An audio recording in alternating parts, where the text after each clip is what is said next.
I'm Larry Anderson, and I've been asked or invited to share a little bit about the new year, 2014. Hard to believe that it's coming around. It was just yesterday that I was enjoying being in Israel a year ago, and I'm only 750 days away from going back, because we're going to go in 2016. But that, I'm getting way ahead of myself, all right? New Year, you know, we always anticipate new things. We think about clean slate. We think, oh good, we get a whole new start, because we love new. We love new things. We love the smell of new babies. Without the diapers, of course, but we love the new baby smell. We love new cars. We love the way they smell when we climb into them.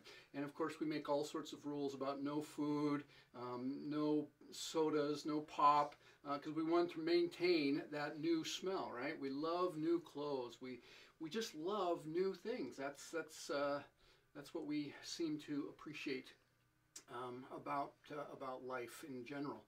And so here we are, new year, 2014. And so what is it that we can anticipate? Well, there's a lot of things that will change. There'll be a lot of things that will be different.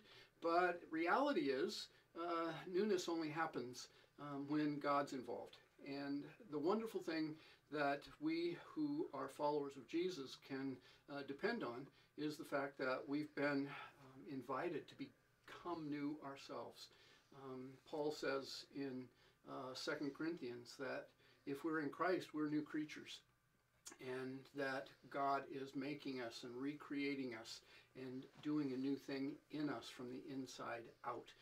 We may still smell the same, and some of us more smelly than others, but we are being changed from the inside out, and we're being made new. I was reading through Romans chapter 8 as I was thinking about what I might share, and it's amazing to me that not only do we look forward to newness, not only do we look forward to new things, but Paul says that the whole of creation is groaning, waiting for its final redemption, its newness as well. And as I gave thought to that, I was just utterly amazed that creation and human beings, all that God has made, is moving towards, or has this longing, this yearning for that newness that God has intended for us. My wife and I lived in Southern California for an extended period of time, and I remember hearing the earth groan, literally groan, as we were listening to an earthquake moving right towards our house about 3 o'clock in the morning. It woke us up, and it sounded like a train was about to run right through our bedroom. As we woke up on our waterbed, you could hear the earth popping and groaning, and the earth was shaking, and all of a sudden it hit our house. We were in a waterbed, and we were both riding the waves as the shock of the earth just kept going right through our house. And so I have a modest understanding of the earth groaning, and I've actually heard it when I've been in earthquakes living in Southern California. So the creation itself is groaning and looking forward to that newness. And, you know, that newness that we yearn for is the oldness that God gave us at creation in the Garden of Eden. Everything was new, and we spoiled it. And isn't that the danger of anticipating a new year, and we think, oh, everything will be new? You know, we say we're going to diet, we're going to lose weight, we're going to go to the gym more often, right?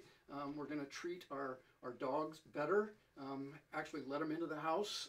I never did, but I always thought I might be nicer to the dogs. We have all of these things because we want something to be different than what it was. And the problem is we fall off the diet before the end of the first week. We still haven't gone to the gym, and by that time our new car doesn't smell very good because, well, we've eaten Chinese, McDonald's, and Dairy Queen, and it doesn't smell very good. And so the newness has disappeared, and yet the newness that's promised is what we're looking forward to in the new year. But the newness that we can count on is the newness that God has done in us, as He changes us from the inside out, as we surrender, as we allow Him to shape us and to truly do what Paul says, make us new. And that's what we anticipate and look forward to. What God intended and established in the garden in Genesis is what we look forward to in Revelation chapter 21. That newness is what we anticipate, what we yearn for, just like the rest of creation. So that's what I'm looking forward to. Not just 2014 and all the new things that I probably won't live up to, but the newness that God has intended for me in the present tense as I allow Him to shape me and form me, and as I anticipate what He is going to give me when the end of time arrives. So I trust that you are going to have a wonderful new year, and after you break all of your New Year's resolutions, just remember that as you surrender day by day, God is still doing a new thing in you. So don't get disappointed. Just keep groaning and yearning and surrendering and longing for all that God has for you. Blessings.